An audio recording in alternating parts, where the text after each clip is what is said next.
Welcome, everyone. We're just going to begin with our treaty recognition.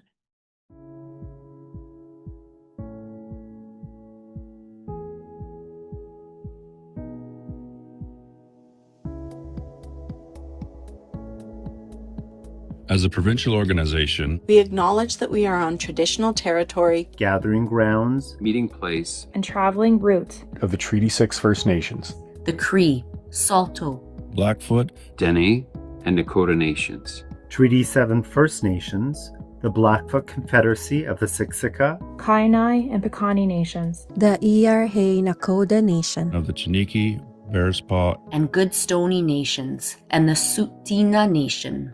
Treaty 8 First Nations of the Cree, Dene Tha, Dene Zha, Dene Sulene Nations, and the traditional homeland of the Métis Nation.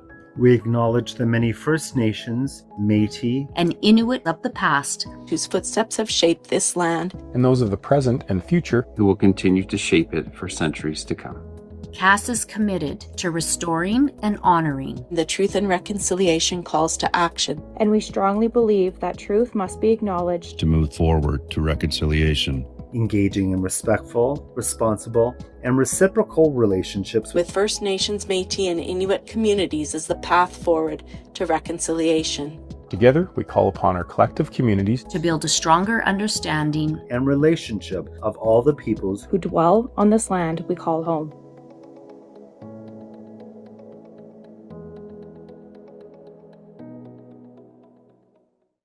Hi, everyone. Thanks for joining us this afternoon. I'm Dr. Rita Marler, and I'm here with Shan Jorgensen-Adam, who's going to moderate today's session. I just want to give you a little background, the reason why we're doing this, how it came to be. So CAS was given a conditional grant to do some work on implementing new curriculum.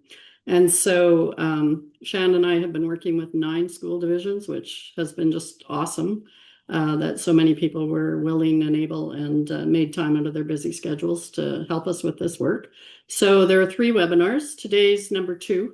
We had to reschedule number 1, but so that will be coming.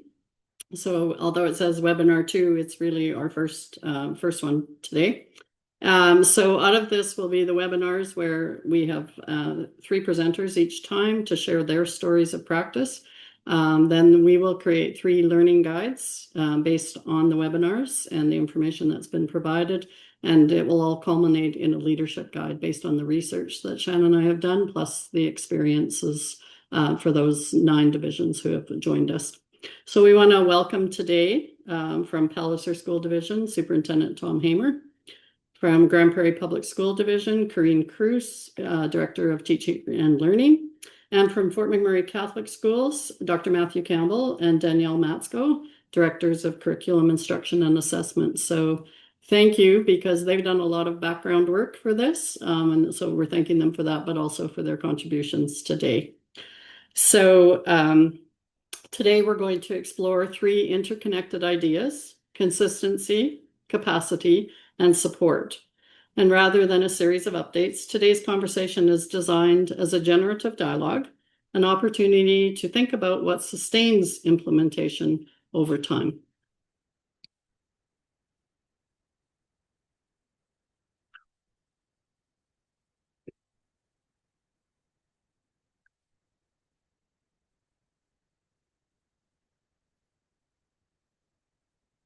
So first, we're just going to look at curriculum implementation in general. And so this is our first question for our panelists.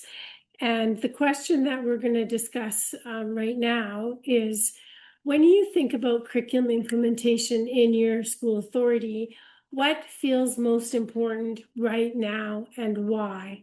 And we'll start with you, Tom. Perfect. Thanks, Shan. In terms of what feels most important now, it's really, and again, this is coming out of the fall where we had some challenges that we all know about. The most important thing for us is really looking at initiative pruning and addition through subtraction. So one of the things that we're focusing on right now is really looking at everything we do, everything we ask our principals to do, everything we're asking our schools to be doing, and how can we either align that directly with curriculum and prune away some of the other superfluous things and leave them in the waste bin. So that's, in short, what I would say. Addition through subtraction. Thank you, Tom. Corinne.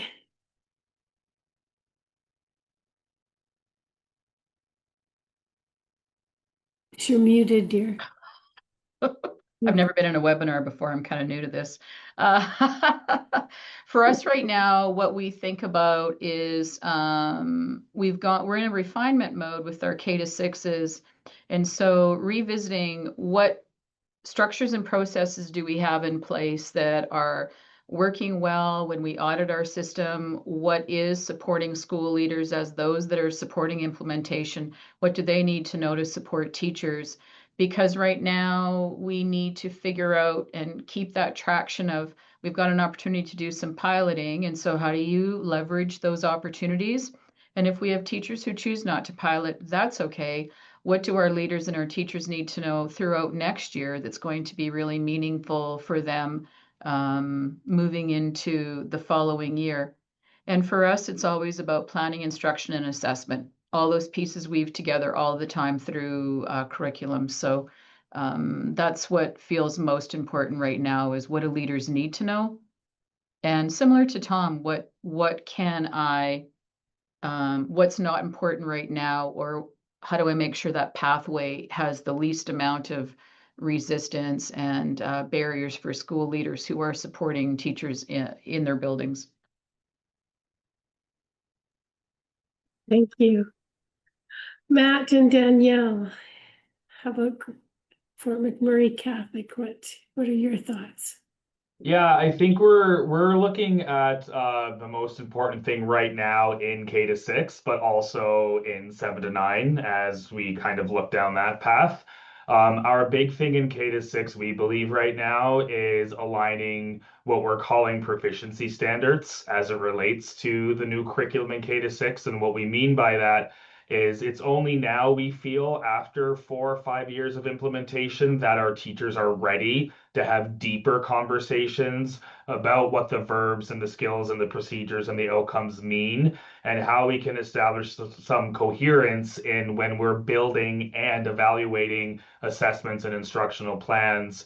Do we have some coherence in the proficiency standards? So if a grade 6 teacher is putting exemplary on a piece of work in math, is that a similar expectation across our system in all of the schools? But really, it's only now that we can start having those conversations, now that people have been through a few years of trying the curriculum out. The second piece of what we find is really important is working with our leaders as instructional leaders. One of the things that we learned through our curriculum implementation is that as the pace of things was happening so quickly, we went directly to teachers. And so now kind of, going back and making those adjustments to make sure that our leaders are ready and prepared to be the instructional leaders and learning those lessons as we go forward into the 7-9 implementation of how can we, keep everything going and maintained in our elementary schools, shift our focus a little bit towards those middle school and make sure that our leaders are ready to, continue that implementation at the school level without as much support in that K-6, but then learn the lessons of making sure that they're ready as we go through the process of 7-9.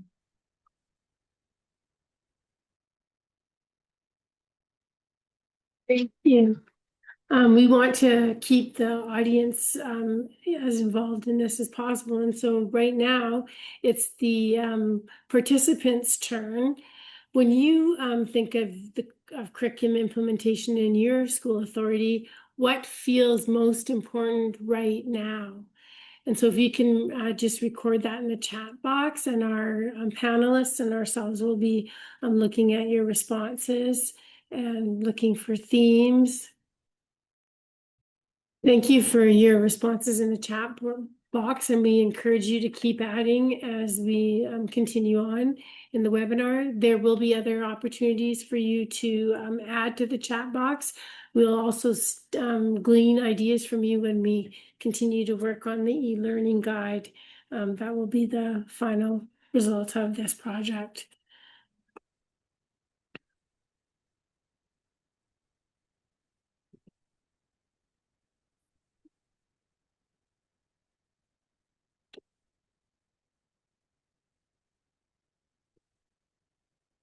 So now we're going to bring back our panel to look at the theme of consistency and creating coherence across classrooms.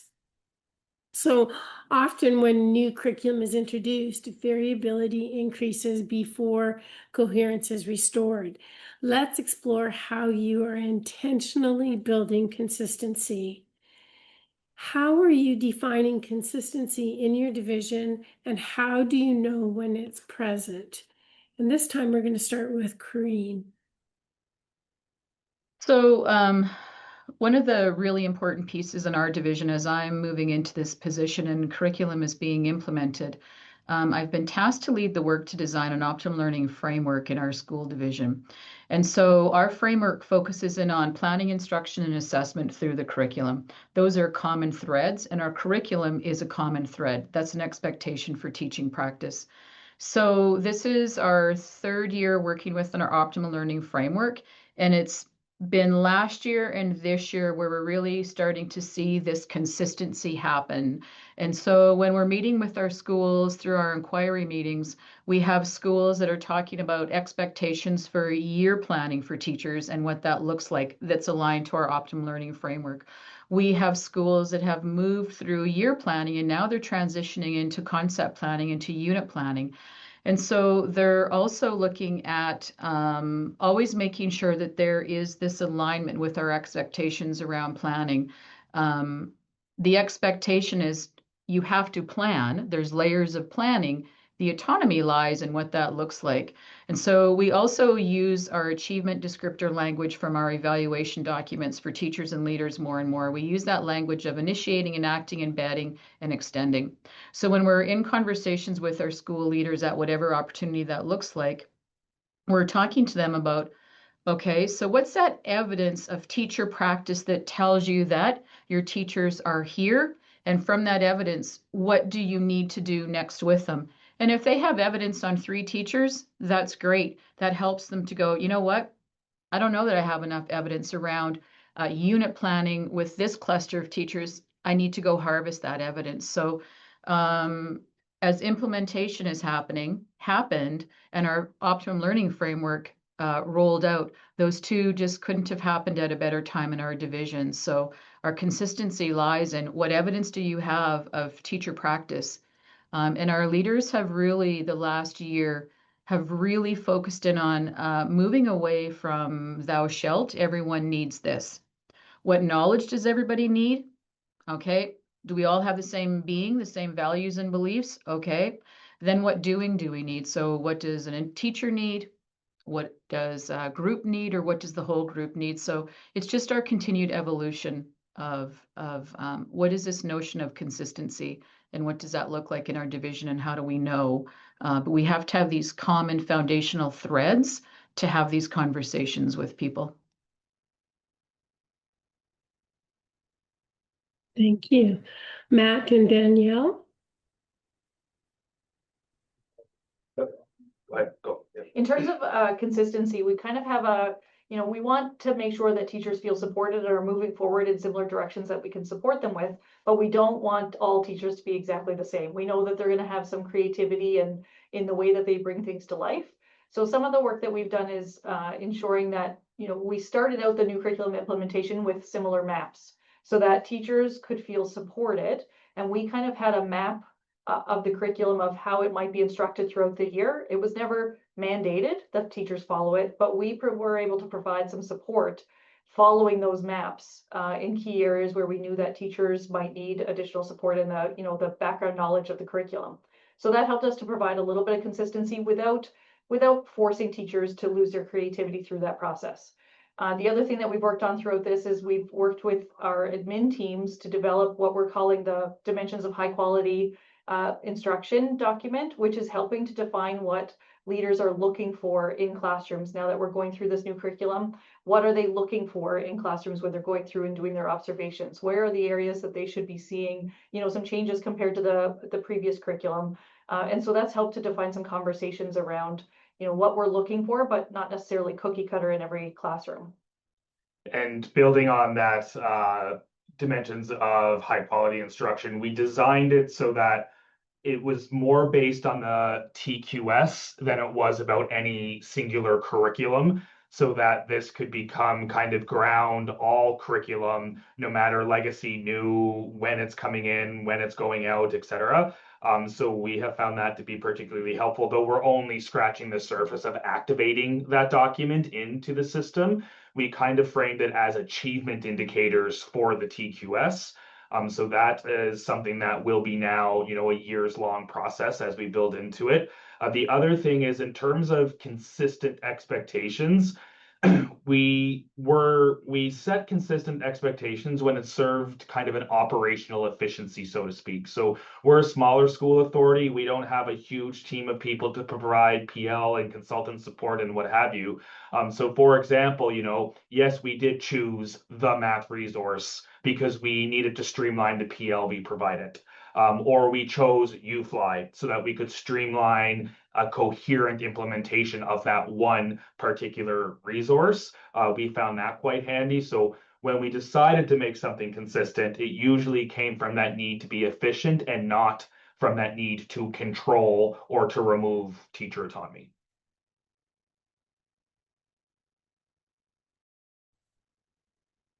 Sorry, writing down all the good things you're saying. Just to our participants, if you have any questions while people are sharing their responses, just keep a note of them, because we are hoping to have a little bit of time at the end for audience questions. Also, too, then you can go, oh, Fort Mac, they talked about their dimensions of high quality instruction. I can email Matt and see what, find out more about that. So I just encourage you to take notes and write down any questions you might have. And certainly, last but not least, Tom. Thanks, Shan. So essentially, we also created an optimal learning model, and we've been co-creating that with our principals over the last 4 years. We've been focused really on the assessment side of things. And to backstop that assessment side of things, we essentially took the curriculum verbatim and embedded that right into the reporting system that we use. And prior to curriculum implementation, we actually had 25 different report cards across the division. There was no inter-rater reliability, no inter-rater rigor.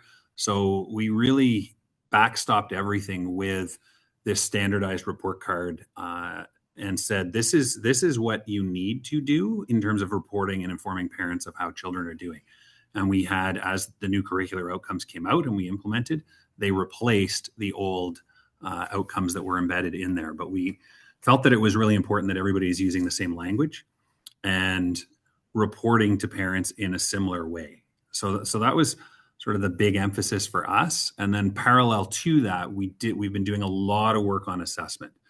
Again, grounded in the sort of 4 basic questions of a PLC. What do you want students to learn? Thankfully, we live in a province that tells us what that is. So that's great. Check.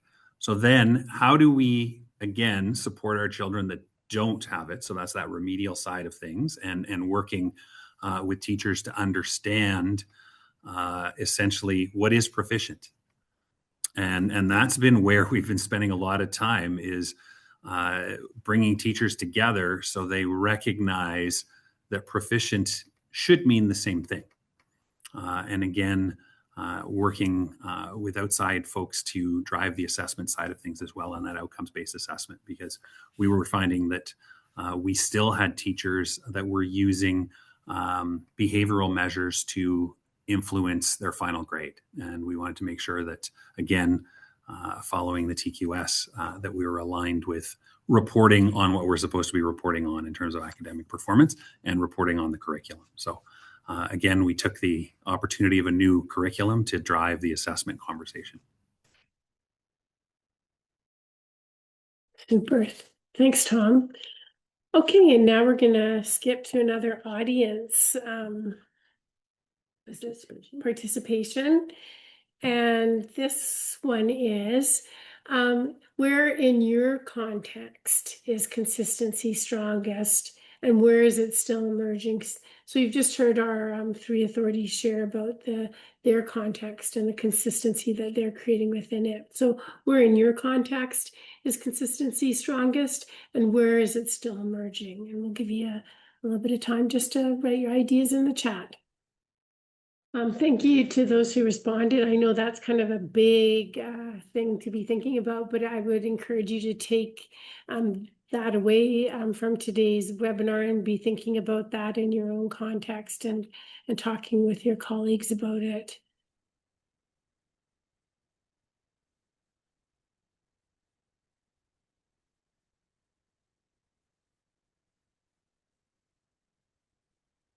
So now we're going to look at the theme of capacity, and in this area, building professional confidence and skill with our panelists. So consistency cannot be mandated.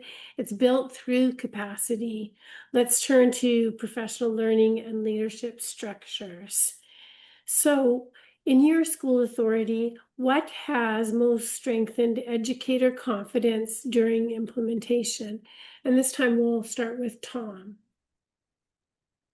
Thanks. So for us, it's been the work we've been doing with assessment. We actually began this at the first hint just prior to the pandemic. We began a lot of work around outcomes-based assessment and really diving deep into what is proficient and what is an accurate representation of a child's learning.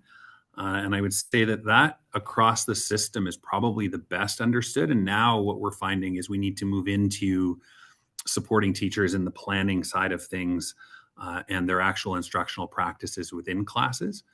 Because along the assessment journey, we've been talking about having children self-assess and also peer assessment to form part of that overall judgment that a teacher might have on performance or on competency. And we found that hasn't moved very far. The needle hasn't moved at all in that area. So we're really now starting to diversify and encourage and support and be curious as to why are we not seeing more peer assessment or self-assessment forming part of that judgment and why it's not embedded in practice. So we're approaching that through the curiosity around planning and what are we doing in our classes to deliver the curricula. Thanks, Tom. Corinne. Janet, was around leadership confidence, correct? I want to make sure I heard correctly. Yeah, say that again, please. What has most strengthened educator confidence during implementation? So I would say leaders and both. Yeah, thank you. I wrote down leadership, then I'm listening to Tom and I'm like, ooh, I missed a part in there. What has strengthened their confidence? Our intentionality with communication. What are we communicating? What's coming next? Based on our conversations with school leaders, what are they telling us that teachers are looking for, that they're looking for? Ensuring that, for example, the 5 teachers that work in the teaching and learning department with me, we make sure that our communication is all aligned, that we have multiple entry points for people, that we're pacing our support, that we are able to pivot when we need to. We're really grateful in our division that we have really strong structures and processes, and those are very predictable, and we can leverage those when we need to. We did not necessarily pay attention, we meaning me, did not necessarily pay attention to school leaders to begin with. My assumption was that as curriculum is rolling out, I'm giving them this information, whatever that might have been, and my assumption was that they were learning alongside their teachers. And it took me a bit to figure out that wasn't happening for varying reasons. And it made sense when I thought about how I might have responded to that when I was in the school as a principal. The other part was somebody doesn't know what they don't know. So it also took me a bit to figure out that school leaders didn't know what they didn't know. And so we continue to build that confidence by making sure that we're communicating and aligning all of our pieces together. We have a division plan, you have a school plan. We happen to be implementing curriculum right now. That's what we're into. K-6, you're into refinement. 7 through 12, it's coming. And so how do we give you what you need based on these experiences and your evidence to help you? And we've had to be much more intentional in our communication and our expectations. And so just even communicating to what I'm expecting in their practice And then also stepping back to go and helping to remind them, you're not implementing. Don't put your energy and your time there. You're not implementing. Energy and time needs to go here. What processes and structures do you have in your building? So it's just making sure that all the pieces align and managing what they know and what they don't know that they don't know. And so just monitoring for that confidence and checking when somebody isn't, how come? Because often they do have what they need.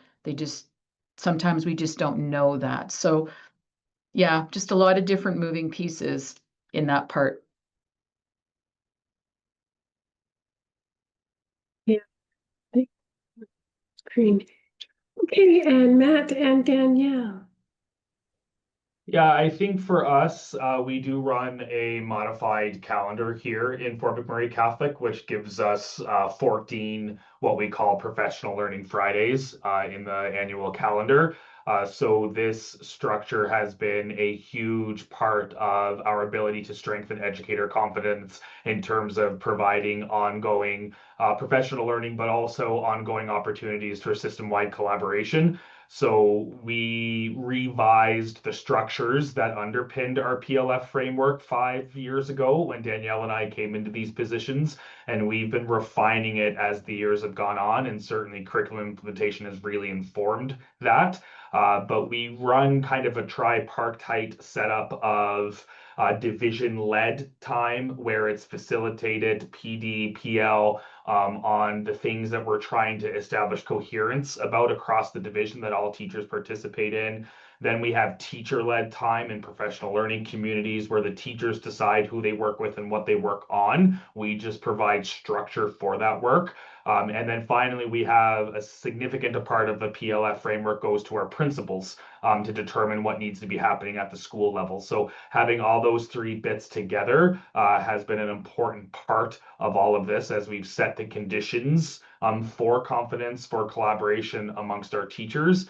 And then kind of dovetailing to some of what Corinne mentioned, we've also now we went in with a similar assumption and then had a similar realization about supporting our instructional leaders, our chief instructional leaders, as we call them in the schools. And so in the last year, we've started reframing how we do our leadership formation and trying to drill that more into instructional leadership capacity building and less about, hey, come sit in a 2-hour meeting that could have been an email. So we're really trying to flip the script on that. We're front ending with reports from division office. We're doing 15 minutes on, hey, do you have any questions about this information? And then we're moving into more of a PL approach to the leadership formation with a focus on instructional leadership, but we're early days in seeing the true impacts of that, but we think we're moving in the right direction.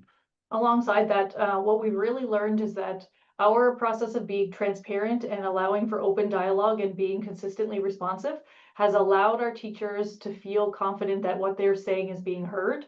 What they, we have good relationships with the teachers, and so as we are leading PD with teachers or anything, they feel willing now to tell us what is working and what isn't working. They tell us in our surveys what is working and what isn't working. And because we're always transparent about, what we heard and how we're responding to it, teachers feel confident that what they're telling us is being heard and listened to and responded to. And they can see that transforming as we've made those tweaks to our PL process or as we've changed our curriculum implementation support. Because we've developed such a good relationships with those teachers, the other thing that has really helped in their confidence is our consultant team.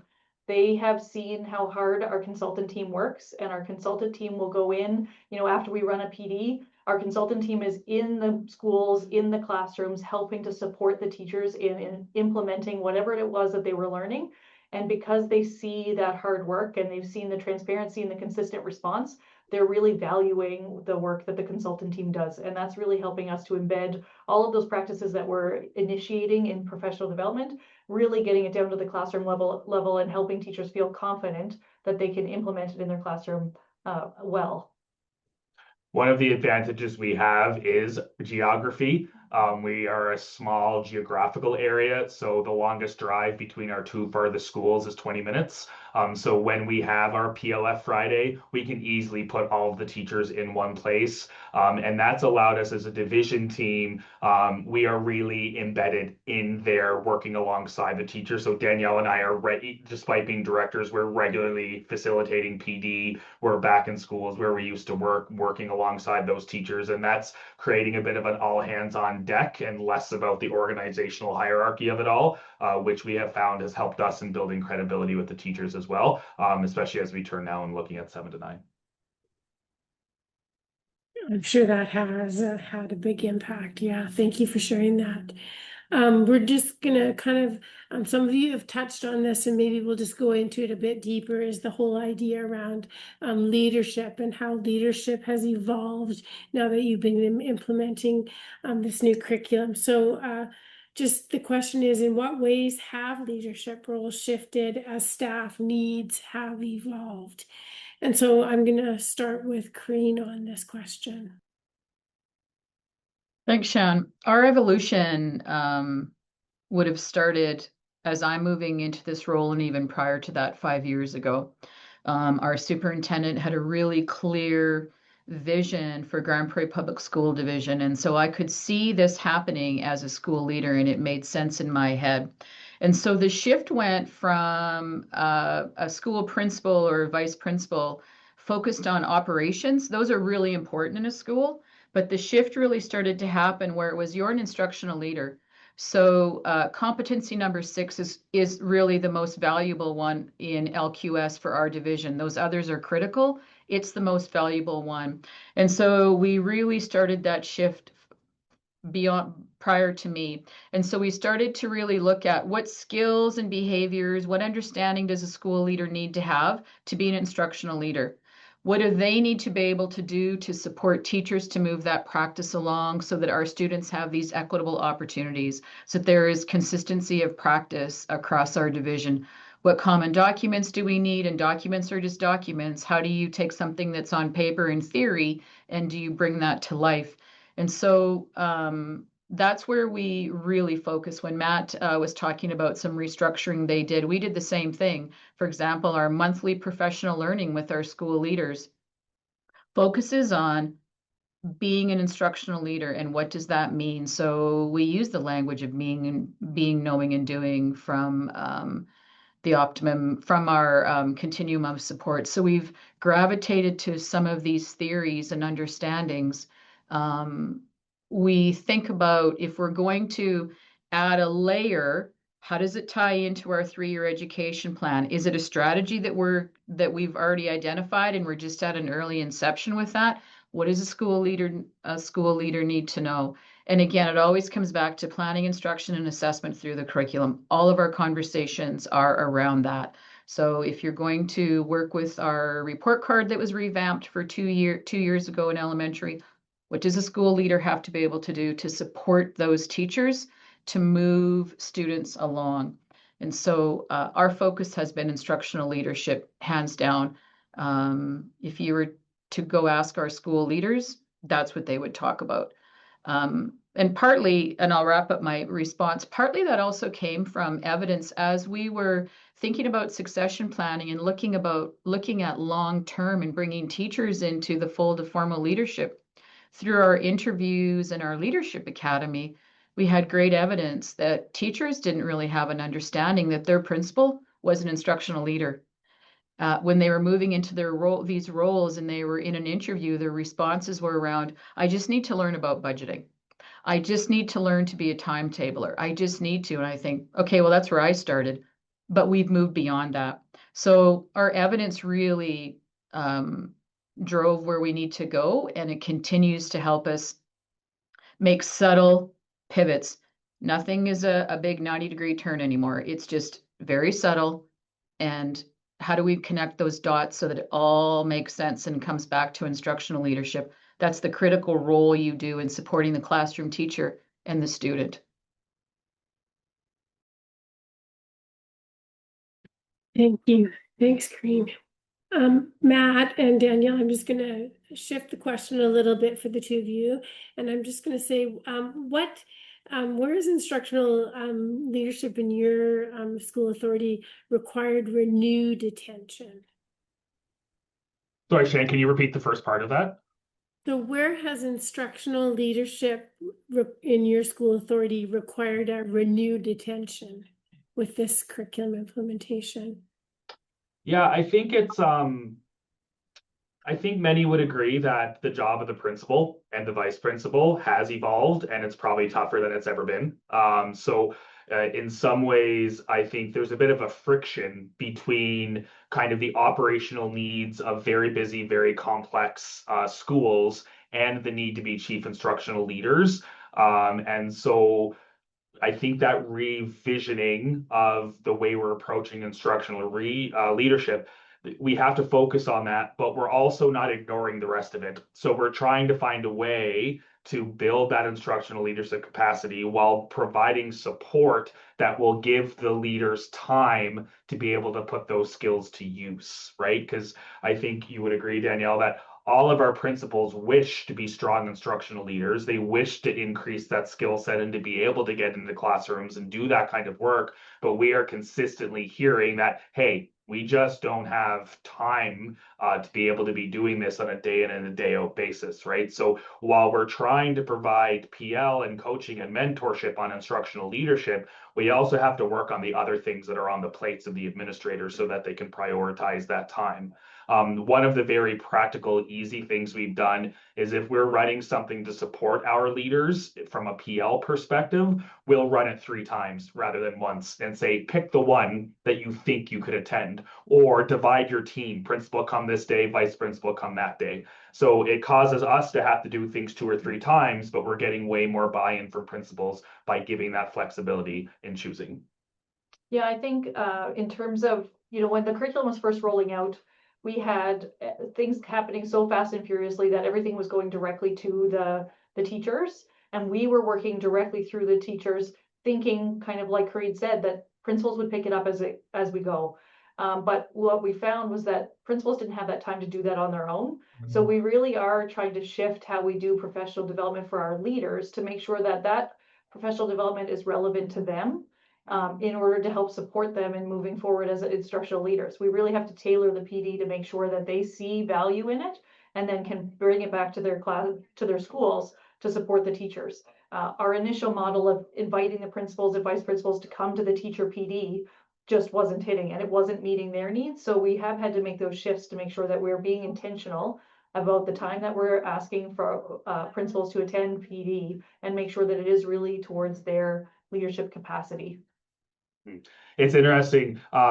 Sometimes the practical field doesn't match what research and scholarship tells us, right? You read any PL book and it says leaders need to learn alongside the teachers. They need to sit at the table with them. They need to be elbow to elbow, and that has its merit. But our practical experience has been if we only do that, then our leaders are not feeling like they're getting something purposeful. So we still have the open invite to the teacher PD, but now we've had to add this other layer of saying this is purposeful for leaders, showing us that what we read in Fullen's books and whoever, that's not always the way it looks when we translate things into practice, and we have to be flexible in that way. For sure. Thank you so much. And Tom, I'm going to ask you a different question too. So how do time, learning design, and leadership interact to build real capacity?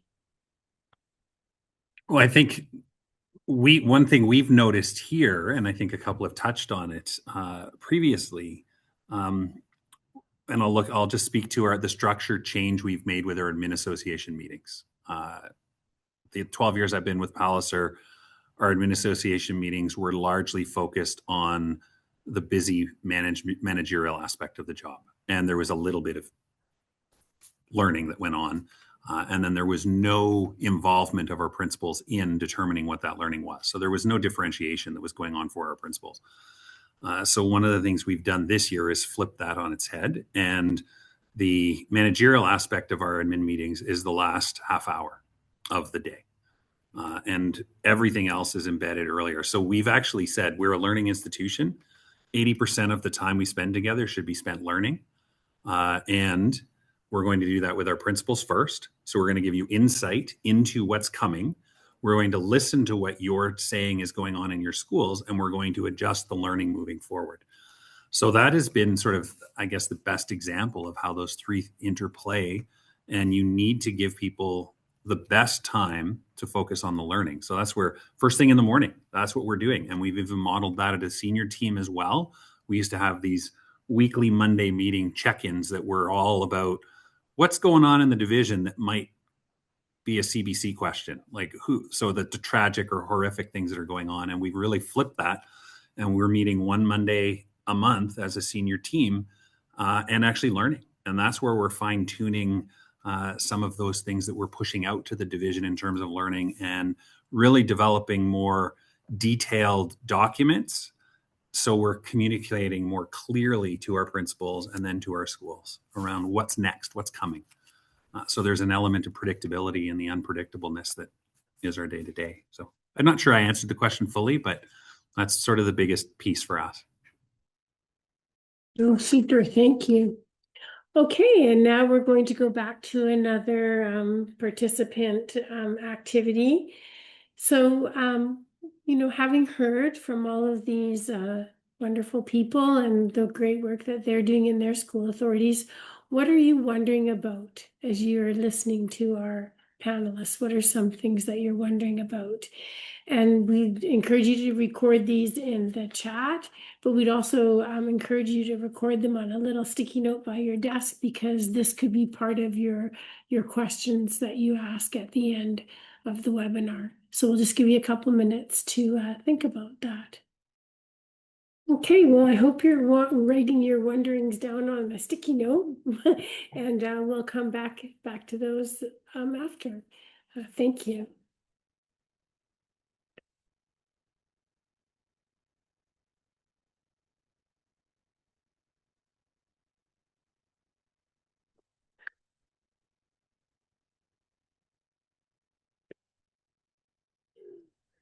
Even with strong planning and professional learning, challenges emerge. The sustainability of implementation depends on how we respond. So this next question for you as our panelists is, what challenge has most shaped your implementation journey so far? And this time we're going to start with Matt and Danielle. I think one of the biggest challenges that we didn't see being such a big challenge is the resources or the lack thereof.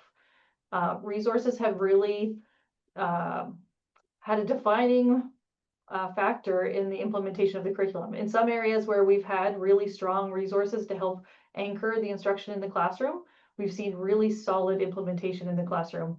In other areas where we have, kind of a smattering of different resources, it's become very difficult to keep teachers kind of moving in that consistent manner, trying to support them in their PL, trying to implement the curriculum to the same level. And so the resources and the challenges there have really forced us to think about, how you support teachers to have good instruction when they might be using multiple different resources, and ensure that we're having consistent standards in that, that instruction assessment piece, ensuring that we're all implementing and assessing that curriculum to the same level. Has definitely had an impact with the lack of resources. And I think a direct correlation with that is teacher well-being generally, and the pressures that teachers have been under with the pace of this curriculum implementation, connected to the fact that there was no clear, easily accessible resource. We've heard from our teachers that I'm overwhelmed, there's so much, and I'm having to grab from this place and this place and this place and this place and all these different places. And so many school authorities have done such good work in creating internal resources and then willing to share them out, but that puts everything in all of these different places, right? So we've been trying to figure out how to balance what we call sometimes pressure and support. So we want to support teacher well-being, but we also need to put a little bit of pressure very carefully so that we are advancing and moving forward. But we've got what we believe is an opportunity and a privilege to have these 14 PLFs a year, but we'll hear from a group of teachers, just leave me alone and let me go to my classroom and do the things that I need to do. And then if we do that too much from a system perspective and give too much of that time, suddenly the whole coherence of it all starts to roll out the window. So would doing that prioritize well-being a little bit, but then we're sacrificing over here. So it really is, I guess, to put a button on the challenge, it's that balancing act. So the challenge is figuring out how to keep the boat rowing in the right direction, but have everyone willing to still want to sit in it.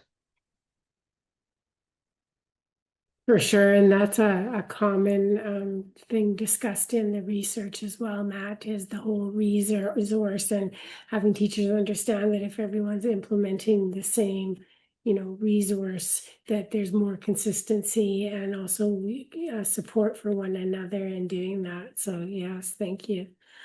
Tom. So biggest challenge for us, and it's a historic one, was trying to do everything on the cheap.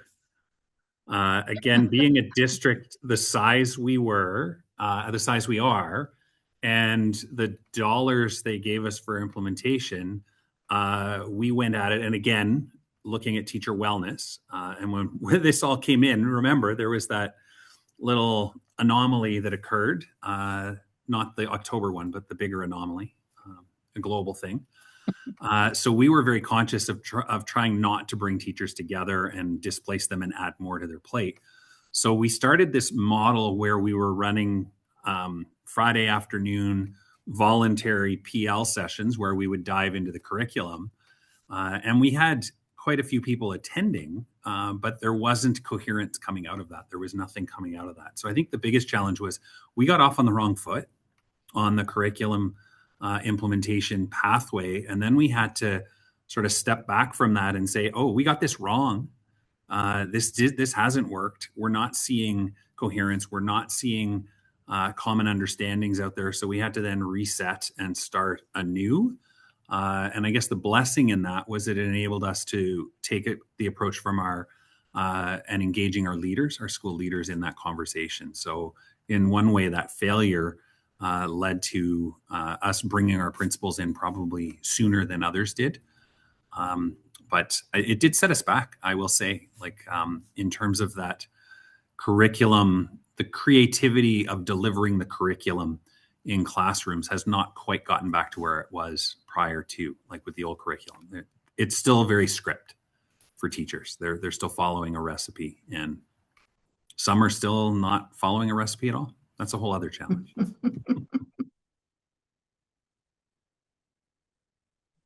Corinne. Two challenges. So as I'm listening to the other panelists, two challenges, similar sorts of things. Two challenges for our division for myself was we have a structure similar to Fort Mac where we have 10 embedded Fridays throughout the year. And schools have an opportunity in the morning. They really focus in on their school plan and those strategies and what that looks like. And then our afternoons are for professional growth planning, for small group collaboration, whatever the case may be. And so the challenge was we moved away years ago from being a division where thou shalt and everybody must do it this way and it's going to be system led. And the pendulum went way over here to school autonomy and choice. When curriculum started to roll out, I was challenged with, okay, how am I going to deliver the knowledge, deliver what you need to know when I don't have a pathway to do that unless it's book a sub and let's come together on a whatever that may be.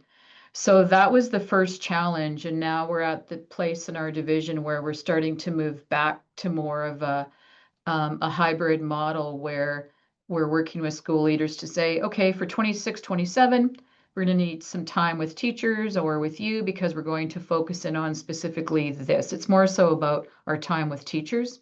So that was the first challenge that we've had to navigate and find that happy medium.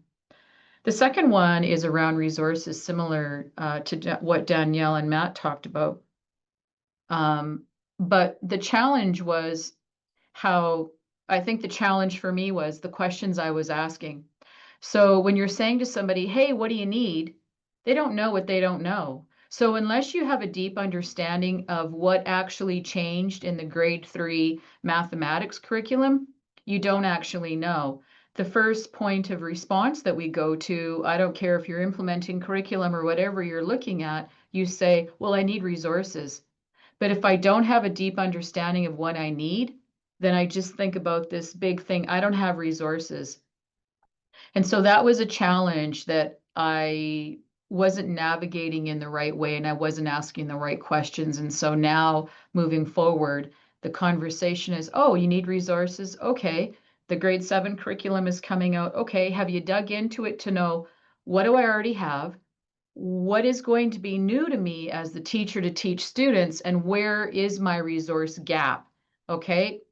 Is it in my building someplace? Do I already have resources? So it's really shifting our thinking and asking different kinds of questions. So those were the two challenges that when you asked that question, Shan, that came to my mind, that certainly the resource one now, I'm not saying there isn't a challenge. Don't get me wrong. There is a challenge, but I need to support it in a different way, asking different questions of people rather than, do you need some resources? Okay. It makes me support leaders in a different way. The team that works in my department with me, we think vastly different about resources now, and we all engage in a conversation in a different way. We don't want to be disrespectful of people. We don't want to send the message that, well, if you just think differently, it's all good. So it's this, I think Tom used, or somebody used, that balancing. It's always this balance. So yeah, those would be the two challenges that I think about. Thank you. Okay, and back to audience participation. So we'll bring up the slideshow again, Rogan.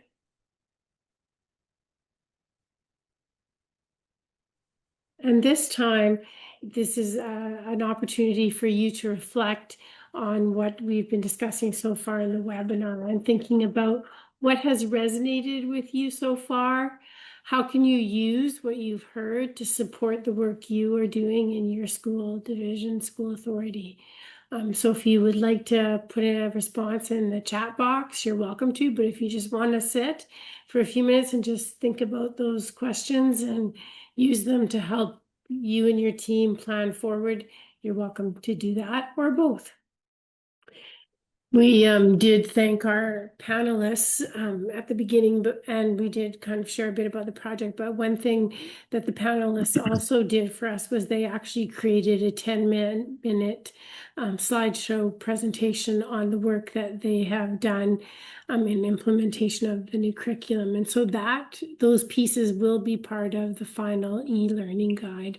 And so you will have an opportunity to hear more deeply about the work that each of these school authorities and the other 6 school authorities have done in their implementation journey. Okay, now we're going to delve into monitoring and evidence. And so the question that we're going to get the panelists to address in this section is, how are you monitoring implementation in ways that inform next steps rather than simply report progress? So I'll repeat that one more time. How are you monitoring implementation in ways that inform next steps rather than simply reporting progress? And this time, Tom gets to start. Awesome, thanks. We're doing it in multiple ways. I think sort of the most important way that thus far has been auditing our report card results.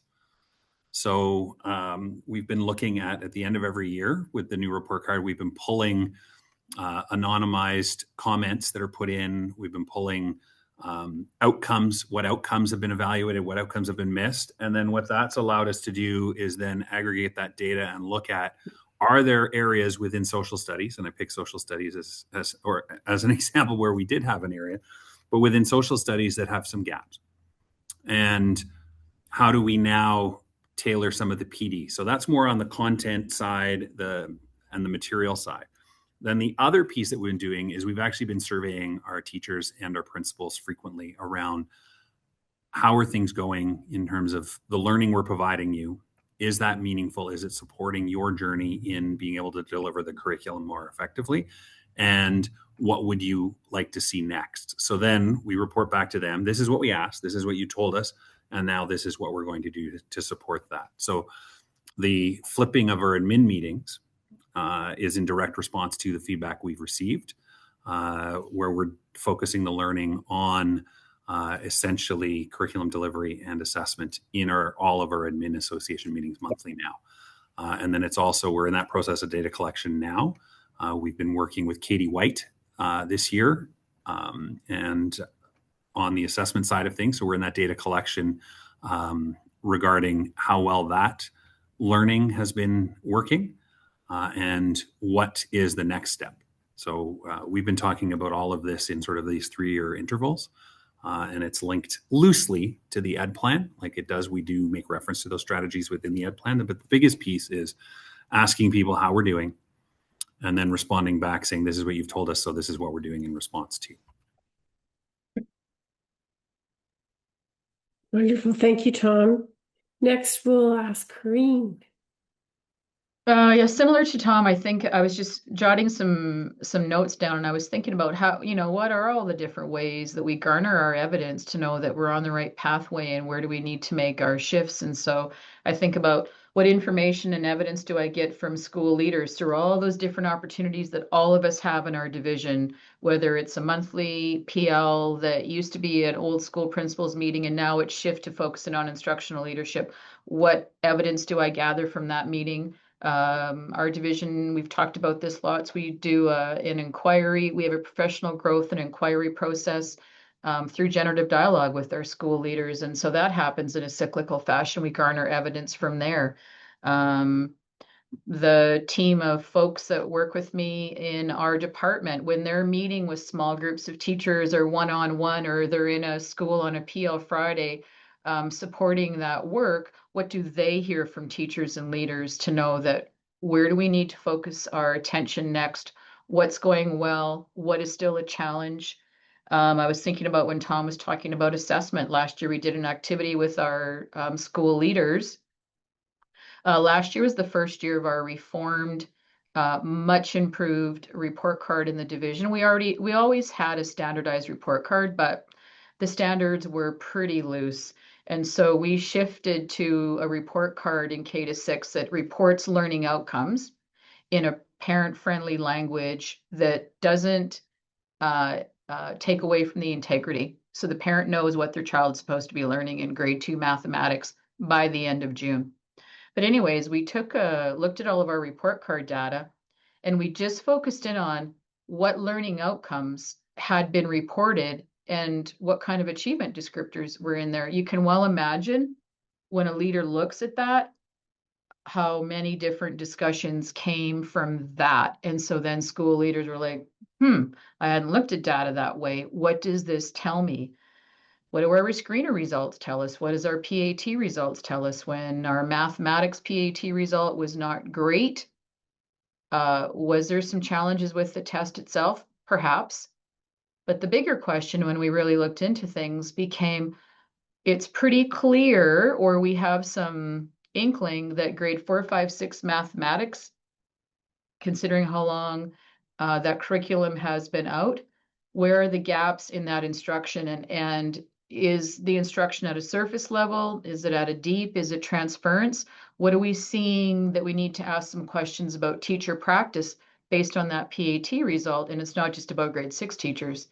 So that's moved us to have conversations with leaders around what does horizontal and vertical alignments look like in your building, and how can we support you with that? And can you see what can become of that in the information you can gather by working through those processes with your teachers? So like everybody, you get evidence. You just have to make sure how you're looking at that evidence and what do you want to do with it.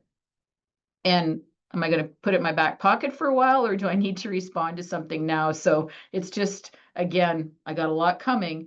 I need to use the right evidence to make the right kind of decisions to know, are we implementing? And for us, we're in refinement.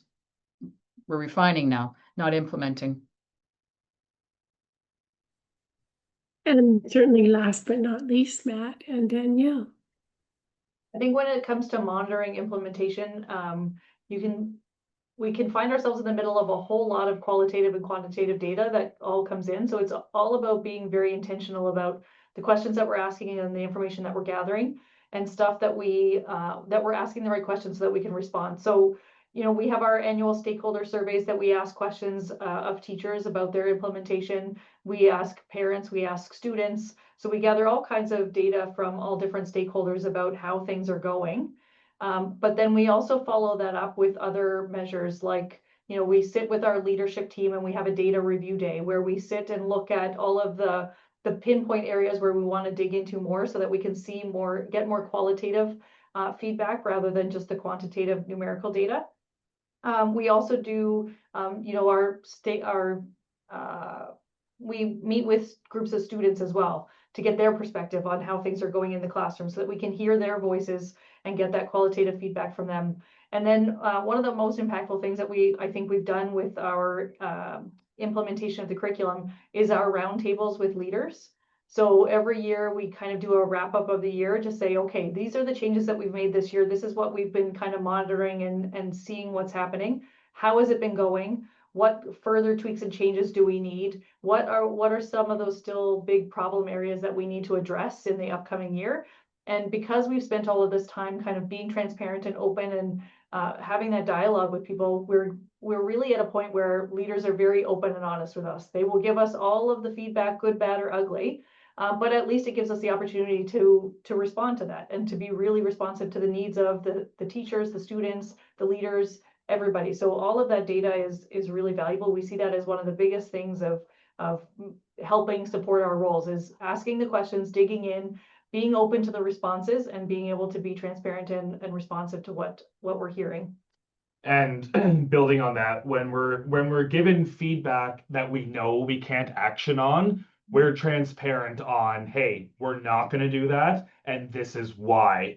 And it's become clear to us. We just finished our most recent leadership engagement that approach, rather, it can be direct sometimes, but it's actually appreciative of like, okay, we will do your survey then, because at least you're coming back to us and saying we heard you, and that these results are not just sitting in a spreadsheet on somebody's Google Drive and never being looked at. So that piece was important.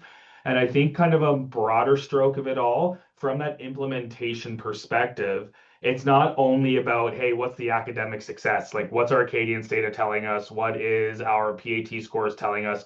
What are we getting from the UFly information? All of that's really important from that academic, but from that process perspective, if we're not engaging directly with parents and teachers and leaders and saying, hey, what is working about the process?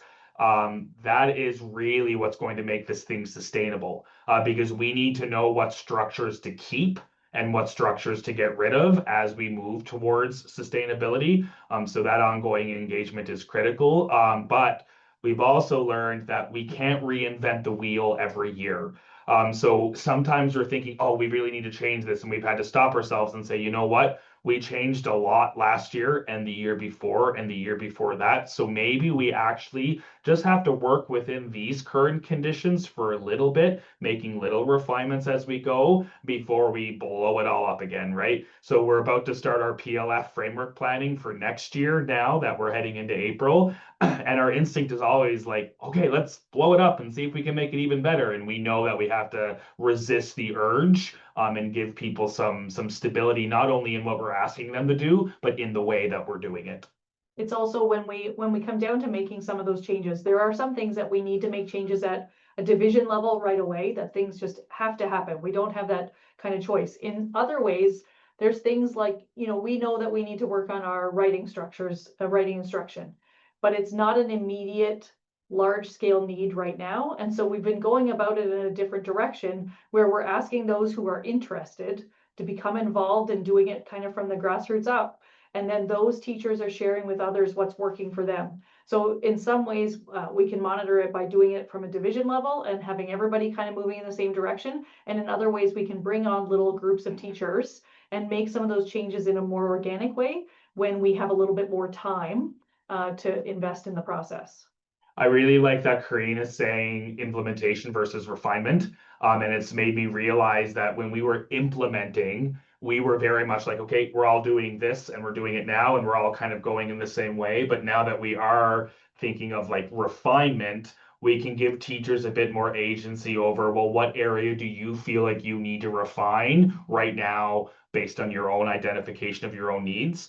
So thanks, Corinne, for that. It's simple but quite insightful of that idea of implementation versus refining. I'm going to hold on to that after this panel. Thank you. We're coming close to the end, and I do want to leave a little bit of time for questions. So today during this webinar, we've explored consistency, capacity, and support, not as separate initiatives, but as interdependent conditions. And so panelists, now what I'm going to ask you to do is in like a brief sentence, if you were advising another school authority who were beginning or refining their implementation, what mindset matters most? So if you were advising another school authority beginning or refining implementation, what mindset matters most? And Tom, you get to start this time. I don't know if it's a mindset, but I think it's important to be curious and approach it with curiosity. And when I say that, I mean curiosity at all levels. One, if you're implementing, you need to be curious about getting an accurate read of where your system is. What is the system readiness to implement anything? And it's really around how resilient and ready is your system for change. Curriculum implementation this past round came into a time in Alberta where systems were not ready for change. They weren't resilient to change. I think systems were able to navigate it, but I don't think there was that resilience or readiness there. So it's really about approaching it in a curiosity and listening to what the system is telling you, and then that's going to dictate where you can go slowly and where you can go quickly. That's all I've got to say about that, because you said be brief. Matt and Danielle. I think it comes down to leading alongside people, not managing people, really digging in and listening instead of telling, and then using all of that in order to make well-informed, deliberate decisions to make the best decisions moving forward. And those deliberate decisions will help make sure that you don't always have to pivot and change, being very intentional. And keeping in mind that idea of pressure and support, you can't have one without the other. So we do need to put a little bit of pressure on our people, but never without the right supports and the right conditions to support them being successful in responding to that pressure. Thank you. And last but not least, Corinne. I would say to a division to think about it, your mindset would be, we implement all the time, and Tom alluded to this, and I say this all the time. We implement all the time in education. That's our job. And so what do we already have in place at the system level, at the school level, at the classroom level that's going to support this particular implementation that we're focused in on? And then the confidence in your system to be able to support you with just the right amount of pressure and the right amount of tension to move along with our learning to ensure that we have continuous improvement for our students. Thank you. So now we have time for maybe 3 or 4 questions. And so I'm just going to go kind of by the first hand up. And if you could actually ask your question to a certain person, that will help speed up things as well. So if you don't have a question, we'd really appreciate if in the chat you could just write in one sentence, what is one insight you are taking back to your context? So participants, what is one insight you are taking back to your context? And we do have one question in the chat, and it's from Beth, and she's wondering, what new approaches will you take with the 7 to 9 teachers from the 4 to 6 approach? So Anyone want to answer that one? Yeah, I don't, I'll answer first, Shan, unless somebody else wants to go. I'll answer first, then I won't even pause so that nobody else actually could answer ahead of me. One of the approaches that I'm going to take is, rather than letting teachers and leaders, I'm going to specifically stick to teachers, rather than letting teachers figure out what's new in grade 7 math, grade 8 mathematics, or grade 9 mathematics, I need to be really proactive to let people know, here's what the current curriculum looks like. Here's where the shifts are, so that they can see that they're not introducing a whole new curriculum. You're introducing maybe 4 or 5 new learning outcomes. And here's what you need to know about the architecture and design of the curriculum. It's already happening in K-6. So you're not going to influence the change by which you think you are. So being much more proactive and sharing out rather than letting them discover what's new to them. Here's what's new. Now, based on that, how are you going to move forward? Are you interested in piloting? Because here's how piloting can support your understanding and give you leverage and opportunity in a positive way. So I need to think differently and not just let it kind of happen organically would be my approach. And we can jump in there for a quick second too. We've got kind of 2 big ideas as new approaches. We were anti-pilot in K-6. We did almost no piloting because our kind of philosophical grounding in that is that we wanted to protect is too strong of a word, but I'll use it. We wanted to protect our students from the new curriculum for as long as we could.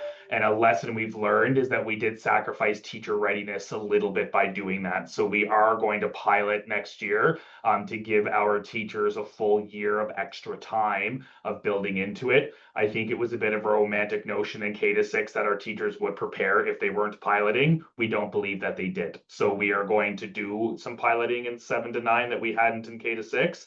And AI is going to be an absolute game changer. Even in the last 5 years or 4 years since we began this implementation, I'm leveraging what we have access to now in terms of AI tools, especially to fill in some of those resource gaps. So we will be integrating prompt engineering and AI as a teaching assistant from day 1 as we start preparing teachers for 7 to 9. Agreed. The AI piece is great. We've been leveraging it a lot. The one difference I think that we're going to be focused on is that in our schools, by the time we get to 7 to 9, we're talking about more subject specialists than we are generalists. So each of our teachers, in the last time with K-6, some of them were implementing multiple curricula at the same time. So this, in the 6 to 9 or 7 to 9, it's going to allow us to do more specialized curriculum support for teachers, and they're not going to have to be coming to everything. So we're going to be able to do a little more targeted efforts in terms of building capacity amongst our teachers. And the nice thing too is that our 7 to 9 teachers have already been working in the new report card format. So they're not diving into 2 things at the same time. And we have one more question that I think we would have time to answer if we kind of sum it up, is thoughts about how to articulate implementation, fidelity, and proficiency levels from Division 2 to Division 3. That was from Aaron.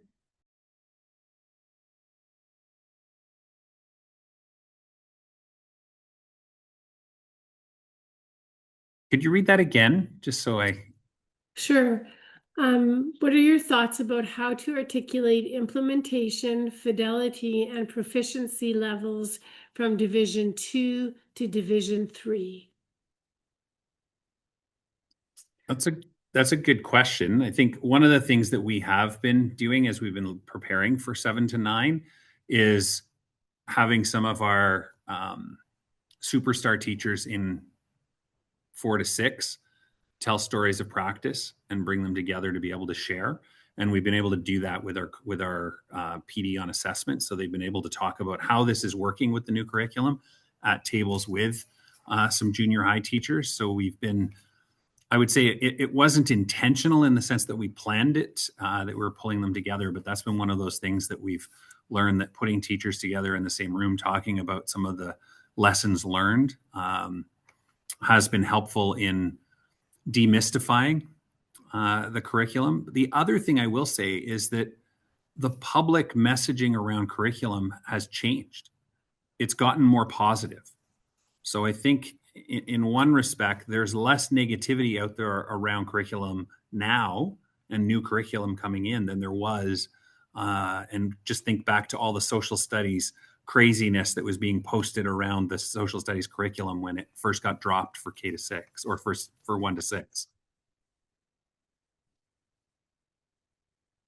We have conversations without having it's a good question, Aaron, without having this answer. We have a lot of conversations around how do you bridge? How are you going to bridge this from 6 to 7, and what's missing, and how do we fill in these gaps? And so conversations back with my team specifically in teaching and learning is, okay, what kind of professional learning, what kind of PD, what kind of documentation that's already out there, and or can we design that help people to understand what gaps to anticipate, and how can we be more proactive with our teachers and with our leaders. So without this, here's the 3 things we're going to do. Those are the things that more and more come into conversations with my team, but also with school leaders. If you're in a K-8, you have a bit of, you're seeing it. 7 and 8 or a lot of our schools are K-8. So those 7 and 8 teachers are hearing some things, but let's be real. It's not on their plate because it's not happening to me yet. So I'm not really engaged or paying attention, but I'm going to have to be. And so those are the things that that we think about, is how do we need to be more proactive, and what's the right amount to give people that they need to know, to be aware of, that they're going to have to adjust their planning. It's going to have to happen. Yeah, and we'll just add 2 quick things there. It's this idea of having kind of consistent proficiency standards and understanding of curriculum.